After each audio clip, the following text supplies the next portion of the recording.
If you've been following Christian Warrior for any amount of time, you know that each week I put out a newsletter showing all the crime that happened in churches over the past week. There is always a shooting, always embezzlement, sex crimes. It is horrible, to be honest. But I like going over it because I like talking about what happened and what you can do to prevent something like that from happening to you, and talk about how to handle similar incidents. We've got a man chasing a woman with a machete through a parking lot in Nevada. We've got, of course, embezzlement and some sex crimes and some vandalism. But the vandalism, it's occurring at a church that was just a victim of a past crime just a couple of weeks ago where a man slashed the throat of a church safety team member. So we've got a lot to break down. But don't forget, if you want the written version of this newsletter each week, head on over to ChristianWarriorTraining.com. Go ahead and sign up for our newsletter. I don't spam you. When I say we, it's just me. And I don't have anybody else. Let's talk about what crime occurred, what we can do to prevent some of this stuff in the future, and how you should handle it. Before that, there is a poll in this week's newsletter. I am entertaining the thought of doing a basic rifle and basic pistol course for church security teams. Go over to the newsletter and take that poll and let me know what you think. I want to hear what you have to say. I'm not sure if I really want to get into that, but let me know. Let's start off with Carson City. A Carson City man was arrested for felony assault with a deadly weapon after he chased a woman through the church parking lot with a machete. Now, she was running in high heels and she made it because the guy tripped and fell. Just some things to think about with this. I always, at the end of each story, I always like putting in what I think you should be thinking about as far as church safety teams. So in this, you should always be practicing shooting on the move. Our church qualification course, which you can see in prior YouTube videos that I've done here, there is moving segments in our church qualification course, but you need to be thinking shooting on the move. This man is also on the move and he's chasing a woman with a machete. So you're going to have to take some action. So he's moving, you're moving, and you got a friendly nearby. That is not the time to have a tiny little Glock 43X. So a lot of people like to carry some very small guns because they can hide it. I can guarantee you, if you were involved in this incident, you were going to wish that you had a bigger handgun. I would be carrying the proper pistol, and you need to be thinking about that shooting and moving at the same time. Now, personally, I practice for these types of issues when I'm at the range. There are lots of good tutorials on YouTube on how to make a moving target. One of the things that I liked doing for my snipers was just to put a balloon on an RC card and drive it around the range. It made it pretty, it was for the snipers to try because it was about the size of a human head, and it showed how well they would do with somebody moving, bobbing, and weaving. You can do the same thing with pistol work. Occasionally, the RC car has been shot, but that happens. But there's some good tutorials on there that you can look up, so you can go to the range and do that as well. You should be practicing, my friends. Moving on. There's a woman that was accused of embezzling over $500,000 from a business and a church in Buffalo, New York. Now, one of the things that I put in my notes on this was that predators choose to prey on churches because of our good nature and our forgiveness. Now, churches tend to be trustworthy to the point that they won't conduct audits or double check critical work. There's always an embezzlement each week. It's always substantive. Sometimes it has been known to close down churches. So you need to make sure you're doing audits. And it's more than anything, it's to protect your people as well, to show that they are honest, trustworthy, they're doing a good job. It's not that you don't trust anybody. It's just good business. It's just a good way to conduct business. As an example, when I ran an undercover unit, and I remember when I was a narc, I had undercover funds and I was never audited. So when I became a supervisor, the first thing I did was, hey, we're going to do an audit of all your undercover funds. People kind of freaked out a little bit, but you know what I found? The money was right where it was supposed to be. There was nothing wrong. Everything was fine. There might have been some little accounting areas like we were 25 cents off or something like that. I don't care. But it's to make sure, and it also lets people know that you're looking, so that they don't have the temptation to do something bad. Now, the other thing about why predators choose to go to churches so that they can steal the money, sometimes if they're caught, the predator's going to prey on the church's willingness to forgive. So they'll then move on to the next victim church after that. I put down a passage that I thought was appropriate. Every once in a while, I'll do this in my newsletters, and I'll put in passages that I think are appropriate for what we're, for a news story that was just done. And here I did Proverbs 27:12. In Proverbs, it says, the Prudence see danger and take refuge, but the simple keep going and pay the penalty. So just be aware and keep your eye out. We want to make sure that we keep our churches open, and we don't make people feel like prisoners or that we don't trust them. It's just the normal way of doing things. And we want to keep that church open so people can come in and out freely. And we don't want to create that bunker mentality, especially amongst the employees and the volunteers of the church, but we still have to protect the church ultimately. Next up, we have a vandalism that occurred at a very historic church in Philadelphia's Society Hill area. Now, this was the Mother Bethel African Methodist Episcopal AME Church.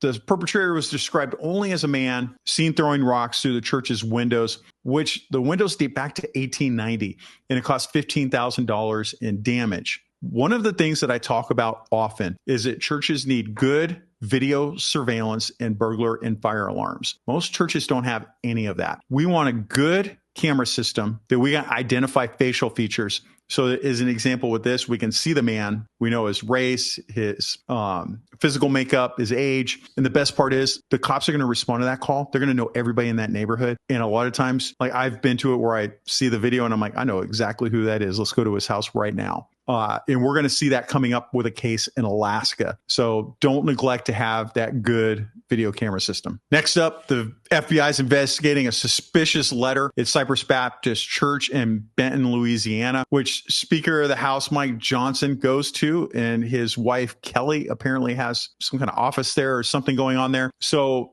somebody mailed in a letter filled with powder to the church. Okay. This is the oldest trick in the book, is to make people think it's anthrax or fentanyl or something else. It came back negative on everything. They're going to send it to the lab to double check, but the sensors they have out in the field are pretty accurate. So it's going to come back benign, like flour or something like that, I'm sure.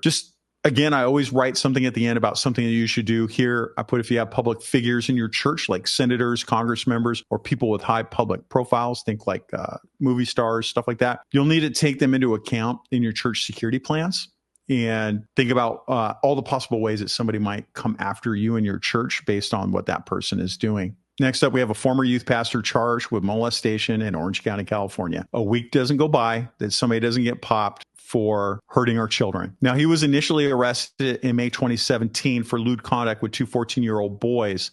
His actions include inappropriate relationships and sexual abuse, and it occurred at a movie theater and in his car. He had a significant role in his church's junior high ministry and was convicted in 2018, but the conviction was overturned because of juror misconduct. A third and fourth victim came forward after that, which led to additional charges. And again, we have sexual assault occurring in the church, and it's because pedophiles know they can come to the church. In some churches, I'm not saying in this case, but some churches don't even do background investigations. And you have to be careful with the background service that you select, because sometimes they don't check sex registrant registries. Now, the other issue is they can have a totally clean record and still get into the church with the intent of harming our children. So it's incumbent upon you, people working on safety ministries, to continually patrol those areas where the kids are and keep an eye out. Why? Because other people at the church know that your safety ministry, if you're a normal person, you go, oh, it's a nice thing that the safety ministry is here to protect us. But the pedophile is going to be like, oh no, I can't do anything because the safety ministry is here. And I've done a prior article on what to look for with these predators and how to find them in your church to see when they show up. Go head on over to ChristianWarriorTraining.com. Go look up all those articles. I've written a couple already about how to find these people. We need to work hard at this. The most important thing is that the church doesn't cover it up. If you have one victim, you have 10. Okay. You always have more victims. People just don't want to come forward because they're scared or what have you. So just know you have more. It's important for your church to bring it out in the open and show everybody so we can find those victims and bring justice to them. Next up, we got an unhinged man that violates a statue of Jesus in Manhattan. Now, he created $4,000 in damages by attacking and vandalizing this statue of Jesus, but it's the same place that a couple of weeks ago, a church safety team member was slashed in the neck. And I wrote about that. And I think I did a video on it here on YouTube about that incident and what you can do. New York City's been getting hit hard on their churches by homeless people attacking their churches. At some point, I'm going to do a special class on how churches can deal with their homeless population, because they are going to have special needs, and you're going to have to care for them in a different way than regular people because of mental illness and substance abuse issues and stuff like that. All right, we got a former pastor arrested for domestic abuse and battery. Now, what's interesting about this one is that he's had a troubling pattern. So in the past, he was involved in a shooting incident where he allegedly shot his wife and then himself in front of his children. They all survived. He went on, and now he gets arrested for domestic violence again. Now, he is a former pastor, and he is a former custody deputy sheriff, not like a real deputy. He was working custody. So it's a good example of why you need to do background investigations. This guy can eat. Now, he'll never become work in law enforcement again. We have great background investigations that will uncover this, and obviously we won't pick him because of what happened, but he can go to another church and pick up a church somewhere, and they might not do a background investigation, and this stuff would never show up. Certainly we should forgive people for their past deeds, but this is a troubled man that is continuing to do bad things, and a good, solid background investigation will uncover what he's done, and you obviously don't want him pastoring at your church. Next up, we got a man that was sentenced to 15 years because of a racially motivated attack against an Asian woman that was on her way to church. So she was on her way to church in the Hell's Kitchen area of Manhattan in New York. Now, it occurred in front of an apartment building, and it was captured on video, and it showed Elliot, the suspect, who had previously been jailed for stabbing his mother to death in 2002, but he's out. This is common in left-leaning states that people get released for murder because they don't want to keep holding them, and they keep coming out and victimizing regular people. Now, he kicked the nice lady walking on her way to church to the ground and started stomping on her while making anti-Asian statements. Now, people in general have poor situational awareness.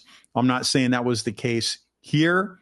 However, there are more offenders being let off with light sentences and reintroduced into our communities, like a man that killed his mother. So even in red states, and I'm looking at you, Montana, Idaho, Nebraska, and Oklahoma, even those states are letting out prisoners too soon. Now, with these criminals and deviants being released, we need to keep our head on a swivel. Don't be paranoid. Just pay attention to your surroundings. You don't need to be overly paranoid or afraid. You just need to see who's around you and what they're doing, and look for those pre-attack indicators, which we'll do a class on pre-attack indicators so you know what it is that you're looking for. Next up, we got MS-13 Graffiti that was put onto a church in Hempstead. All right, what's MS-13? MS-13 is a very violent gang that has infiltrated America, but it's the one that we know about, right? There are lots of gangs that are like MS-13 in America. These aren't the only ones. Now, this could be something that's simply innocent, okay? It could be just a wannabe that tagged MS-13 to create havoc. However, MS-13 is in a boatload of states, including my great state of Idaho. I've seen MS-13 tags that I know are real. I mean, I'm a former gang sergeant, which you can see in the shadow box back there. I led a gang team for years. It could also be real. If it's real, then what's happening is the MS-13 is tagging that church as theirs, probably because they go there, because they still go to church, even though they kill everybody. I'm an advocate that churches have intelligence officers. An intelligence officer is just somebody that gathers up all the information. As an example with this MS-13, they're going to go contact the police and find out, do we have MS-13 here? What does MS-13 structure look like? And then they start looking within the church. Do we have MS-13 in the church that we need to go talk to them? And then the intelligence officer is going to develop a report about what's going on with MS-13 in the church. And then you're going to decide what actions to take from there. What would I do if I was this church? I would contact the police to find out, do you have MS-13 in the neighborhood? And I would not call the chief. I would not call anybody that has rank. Talk to a cop. They will, I'm not going to say always, chiefs and command staff will always minimize things because that's what they do, especially if you're a church and you're worried. Talk to that guy driving a patrol car, and he'll let you know the truth because he's tired of dealing with all this stuff. And if they tell you, yeah, this is just some kid, then go ahead and believe it. But if they tell you, no, you got MS-13 at your church, I would start increasing security because there's one of two things occurring. They're warning rival gang members that go to that church, or they're claiming it as their own and telling other gang members, stay away from our church. Either way, you need to be concerned. You're going to have to increase security. Remember, an armed security officer at every door. If you don't have enough for all the doors that are open, you should start closing some and funnel people through only just a couple of entrances that you can monitor.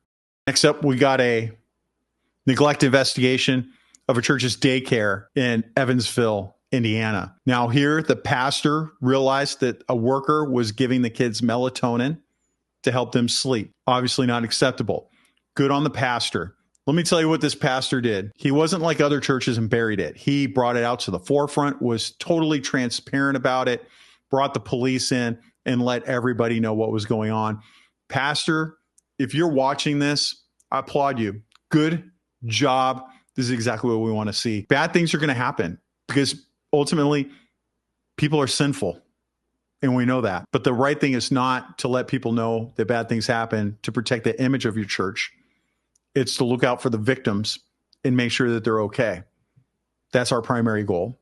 And just know that ultimately people are going to do bad things at times, and there's not a lot we can do about it. We can pray for them, and we can hope that they see the light. All right, next up, Jasper County deputies thwarted a church burglary. They caught him in the act. These guys were attempting to burglarize an abandoned Catholic church in Buna, Texas. They were alerted around 2 a.m. following a report of a possible burglary at the church. When they arrived, they saw signs of forced entry, entered, and found the suspects and got them into custody. Shout out to the Jasper County deputies. I know it was an abandoned church, but still, nonetheless, good job. All right, next up, there was a Fairbanks church that was vandalized. It was North Star Baptist Church, but they had a video system. And what's nice about people that have good video systems is that the officers were able to look at the video system, recognize the suspect, and was able to take him into custody. That is awesome. Remember, your church needs to have a video system that we can identify facial features and identify people, a burglar alarm, and a fire alarm. So shout out to Alaska State Troopers. I've trained them a lot, so it makes me proud that they're out doing good things. And I know that some of their command staff watches what we're doing here. So, Dave, I know you're watching. Good job, man. Your people are doing awesome. I'm proud of you. All right, guys, two major things that we need to address. Head on over to ChristianWarriorTraining.com and sign up for that newsletter so you can get this each week in case you miss an episode here. I also need you to go into the comments and let me know, should I be doing this each week? I did it as a live, but it didn't get a lot of reach. So I'm doing pre-recorded to see how that turns out and to see if the recording turns out okay. And then if it does, and we get big reach, I'll probably do it this way instead of live. We'll see how it goes. Let me know in the comments what you think. And the most single important thing that you can remember out of all of this, say it with me, my friends. Remember your ABCs. Always be caring.